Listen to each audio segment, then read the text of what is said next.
Hello everyone, আসসালামু আলাইকুম। তো আজকে নতুন আরেকটি ভিডিও নিয়ে চলে এসেছি। আজকে কিন্তু আমরা চলে যাচ্ছি মেলায়। আর এই মেলাটা কিন্তু আমাদের বিক্রমপুরে খুব ফেমাস, কারণ প্রতি বছর এই মেলাটা হয়। সেটাকে সবাই কদম পাগলার মেলা বলেই চিনে। কিন্তু এবার একটু অন্যরকম, এবার মেলা বসেনি সেভাবে।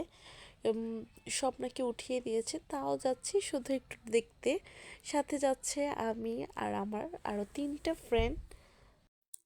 আমরা কিন্তু বাসা থেকে রওনা হয়ে গিয়েছি এবং চলে যাচ্ছি রাস্তা দিয়ে আরেকটি ফ্রেন্ডকে নিতে। ওর সামনেই দাঁড়িয়ে আছে। ওর জন্য আমাদের জন্য একটু লেট হয়ে গেছে, তাই কিন্তু ও খুব রাগ করেছিল। ওই তো দেখা যাচ্ছে ও চলে আসছে, এসে কিন্তু আমাদেরকে খুব বকাঝকা করেছে। যাই হোক, তো চলো যাওয়া যাক।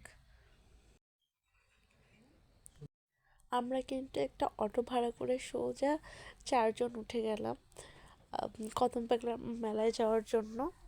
সবার সাথে অনেক দিন পরে দেখা হয়ে খুব মজা লাগছিল। অটোর মধ্যে আমরা খুব মজা করে কথা বলে হাসাহাসি করেই চলে যাচ্ছিলাম আমাদের গন্তব্যে। আমরা কিন্তু মেলাতে চলে এসেছি।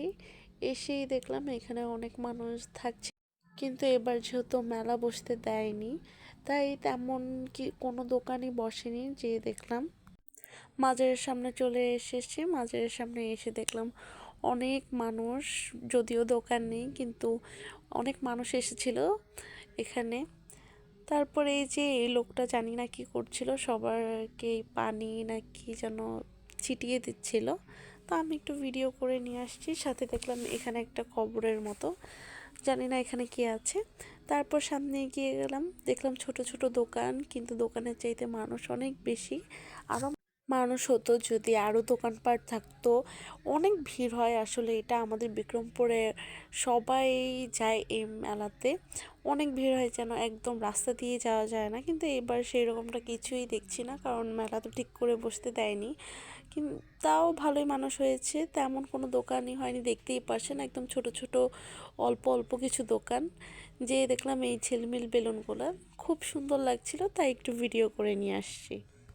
তারপরে আমরা সবাই সবগুলো দোকান সুন্দর করে ঘুরে ঘুরে দেখছিলাম। এখানে মাটির জিনিসগুলো এত সুন্দর লাগছিল, সব কিছু অনেক সুন্দর লাগছিল। আসলে মাটির জিনিসটা হয়তো বা দেখতেই খুব সুন্দর। আর বাচ্চাদের জন্য নানা রকম জিনিস উঠেছে, যেমনটা একজন লোক দেখলাম একটি ঘোড়া নিয়ে এসেছিল। উনি কিন্তু বারবার মানুষ চড়াচ্ছিল, খুব সুন্দর লাগছিল ঘোড়াটাকে দেখতে, আবার একটু কষ্টও লাগছিল। তারপর যাই হোক, একটি ফুলের দোকানে গেলাম, খুব সুন্দর সুন্দর ফুল পাওয়া যাচ্ছিল ওনার দোকানে। আমার ফ্রেন্ড আবার একটা পছন্দও করেছিল, কিন্তু দামে মেলেনি, তাই নেয়নি। এখানে খুব সুন্দর চুড়ি, আরও মেয়েদের যা যা জিনিসপত্র আছে সবই বিক্রি করছিল। খুব ছোট ছোট দোকান, তাই ভালো করে কি কোনো ক্লিপ নেওয়া হয়নি, যতটুকু পারছি দেখিয়েছি। এখানে বাচ্চাদের জন্য ছোট ছোট খেলনা, সেই ছোট্টবেলার কথা মনে পড়ে গেল এগুলো দেখে। আমিও যখন ছোট ছিলাম বাবার সাথে এই মেলাতে যেতাম এবং অনেক খেলনা কিনে আনতাম। আর এগুলো তো মাস্ট কিনতেই হবে, আমার আর আমার ভাইয়ের সব সময় এগুলো কিনে আনতাম। তারপর এখানে চলে গেলাম সব মিষ্টি, তারপর হচ্ছে নিমকি, এগুলোর দোকানে। এখান থেকে সব সময় এখনও মনে আছে বাবা আমাদের বাসার জন্য অনেক কিছু নিয়ে নিত। সাথে একটা মিষ্টির মতো একটা জিনিস পাওয়া যেত, ওটাও নিত। এখানে মাটির ছোট ছোট খেলনা বিক্রি করছিল, এগুলো দেখতে খুবই সুন্দর ছিল। এখানে হিন্দু ধর্মাবলম্বীদের জন্য অনেক কিছু বিক্রি করছে। তারপর দেখলাম একটি জামার দোকান, অনেক কিছু বিক্রি করছে। তারপর আসলে আমরা বেরিয়ে গিয়েছিলাম। এই তো আমাদের লৌহজং কলেজ। তো আজকের মতো এখানেই আমাদের ভিডিওটা শেষ করছি। আবার নতুন একটি ভিডিও নিয়ে খুব তাড়াতাড়ি দেখা